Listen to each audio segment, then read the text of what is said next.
final day of the CrossFit Games has come and it has gone. So it's time for me to do a recap of the event. I'm not going to give you my opinions on this. What I mean, a recap of the event is literally where people placed and what the final day of the events were for the individuals.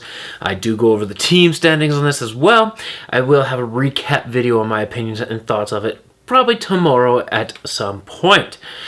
But going into the final day of the competition, we kind of knew there was going to be a swim event, but what we didn't know was how long of a swim and what else is be involving with the swim, as well as how many actual workouts there were going to be today. So, the very first event was event 9. It was called the swim paddle. The swim paddle was a 1,000-meter swim in rough water, and then a 1,000-meter paddle back. In that event, turned out that it was a mass start. We had all the women, all the men going at the exact same time. It was fun to watch. We ended up seeing Toomey take it pretty handedly, along with Matt McLeod, and probably what I found to be one of the most exciting parts of the day. They decided, because they came out of the water at the same time, Toomey and Matt McLeod decided to actually race each other to the finish line, so that was a lot of fun. In that event, you did see Noah Olson take that event, so he stretched out that lead that Matt Fraser closed the gap on at the end of last night's competitions. He didn't win the event. Obviously, Matt McLeod did, but he did come in a respectable finish, and going into the next event, which we still didn't know at this point, he did open up a bit of a lead, about a 35-point lead.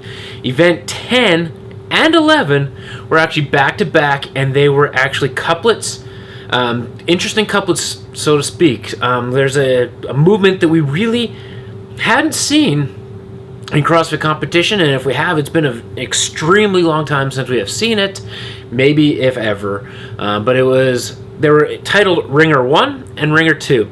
With that name, it obviously involves the rings, gymnastics movements. So the Ringer 1, basically, I think it had a 9-minute time cap, but from the time the last place person finished, there was a 2-minute rest, then you went into Ringer 2. But Ringer 1 was a 30-20-10 calorie bike, and they were on the assault bikes. They weren't the bike ergs. And then toes to rings, so they're exactly like toes to bars, just your toes hit the rings instead. We've seen Jacob Heppner take Heat 1, and then on Heat 2, where the leaders came out the top 5, we've seen James Newberry just light up the field, but Matt Fraser did Matt Fraser things, and he finished second overall in that event. Noah Olson finished a little bit back of the pack, but Ringer 2, this is where Matt Fraser took the lead for the event and then did not relinquish it. Obviously, Ringer 2, 15-10-5 burpees to ring, so you just do your burpee and then you jump up and you touch those same rings that they were using for the toes to rings. And then overhead squats, male and female, 95 pounds for the females, 135 for the males. In this event, the females, Katrin Davis-Daughter won both of them back-to-back, putting herself at that moment in the top 5, or I do believe well within the podium spot, and it was fun to watch. Event 12, they titled this The Standard. I enjoy the name, I enjoy the workouts. It was incredible. It was a 30-30-30 rep scheme, but what it was taking CrossFit standards and coupling them back-to-back-to-back, creating one event, and a lot of action happened in that. So what they were was 30 clean and jerks for time, also known as Grace. Then we had 30 muscle ups for time. This year it was ring muscle ups for time. And then we had 30 snatches on there as well. Just insane. There is a CrossFit name for snatches. I can't remember it at this moment, and I'm not about to look it up, so sorry for that, folks. But in this event, basically Noah Olson had a chance to win the event. He needed Matt Fraser to finish 4th in the event, and he needed to win the event, or he just needed 2 people between him and Matt Fraser, the way the scoring system was working at that point. But Matt Fraser came out, continued to do Matt Fraser things, and take that win in that event, and he just looked comfortable doing it. So, when it comes right down to it, there was a lot of history made.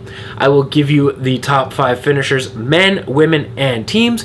Then I will go over the spirit of the games and the rookie of the year, and then kind of go over a little bit of tidbits for history. So the top 5 men, we had Matt Fraser.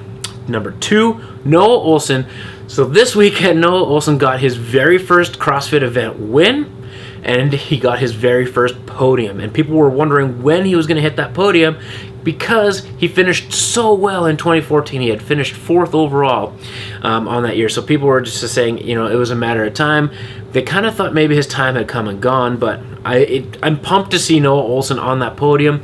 He was not part of my initial picks, but you could see that the fact, I watched the award ceremony just before making this video, and the fact that he was even on the podium, the look on his face and the elation, you could see he wanted the win, but to him, this was almost as good as winning the event, and I feel for the guy. I mean, he is one of my favorites, and it's good to see him finish number 2, rounding out the podium, getting himself back on that podium for the first time since 2015.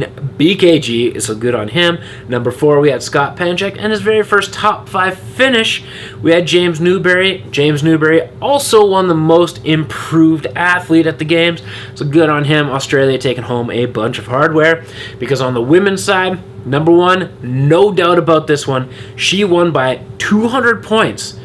This was a story of role reversals when it came to the games. Tia Toomey, no doubt, locked it up going into the final event. Matt Fraser, Noah Olsen did not. The points difference between Matt Fraser and Noah Olsen at the end of it was about 35 points, so it was literally about anybody's game. And on the women's side, Tia Toomey had it wrapped up, nearly 200 points, so she just dominated. Kristen Holta, first podium finish of her career, and I'm thinking she'll be back in that top 5 next year. Jamie Green is her first podium as an individual athlete. She joins one of 4 people, to podium as an individual and in team, because she did podium 2 years ago. Yeah, 2 years ago, I believe, in team. The other people to podium on team, just doing it today as well, was Camille LeBlanc-Bazinet, Tommy Hackenbrook, and of course, the GOAT, Rich Froning, but I guess the GOAT is kind of up for grabs at this point. Katrin David's daughter, pretty much a perennial top 5 finisher at this point, in 4th place, and Kari Pierce, I do believe with her best games finish so far, in 5th place. And on the team side, it was no contest. Legitimately, CrossFit Mayhem blew it apart. If you watched Mayhem's behind the scenes of day 3, you heard Rich talking. He just said, look, we go out as long as CrossFit Krypton does not get first in the event and we don't get 5th, we win. So, CrossFit Krypton definitely did win. They did not win the very first event. They got 2nd, but Mayhem did not get 5th, so they locked it up going into the final event. They did win the event by the CrossFit Games by over or nearly 200 points. CrossFit Krypton came in 2nd.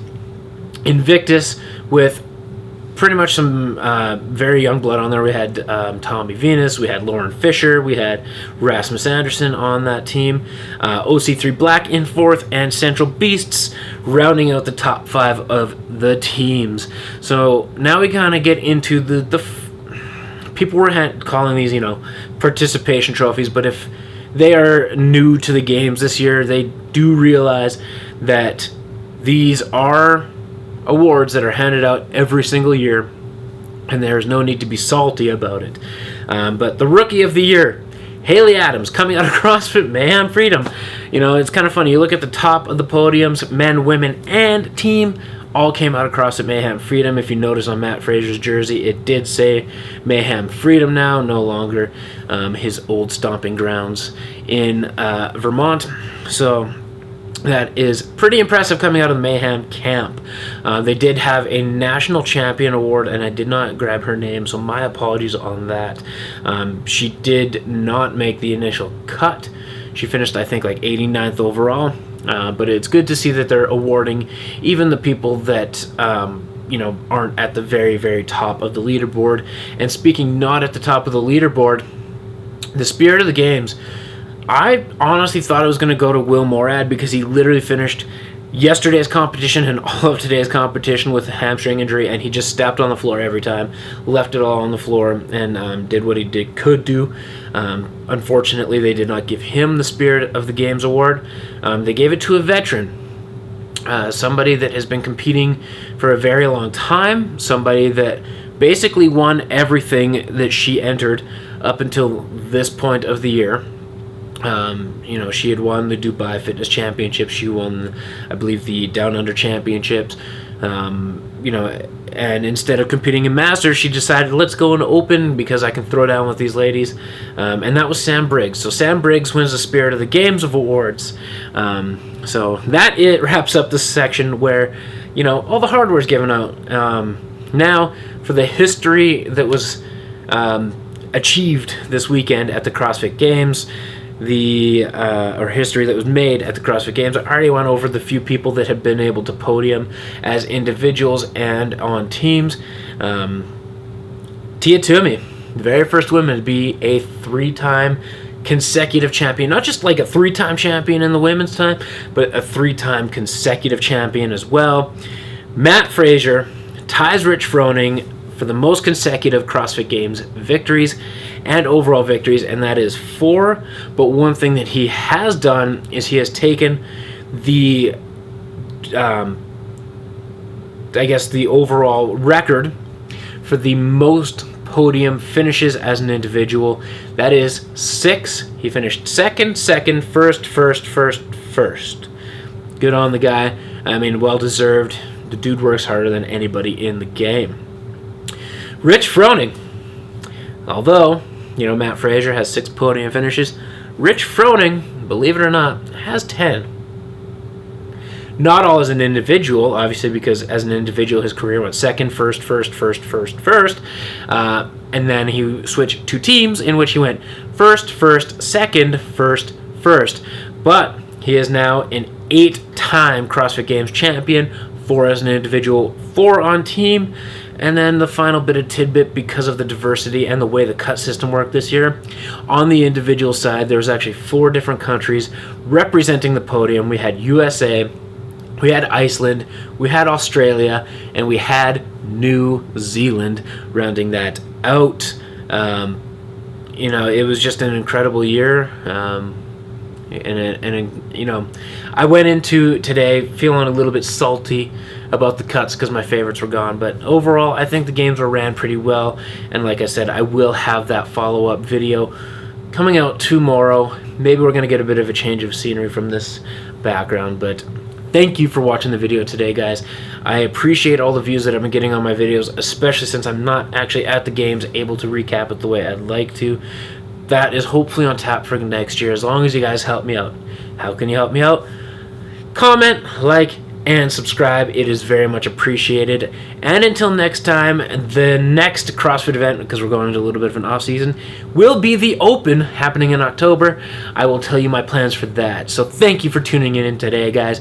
And as always, until tomorrow maybe, burger freaking power.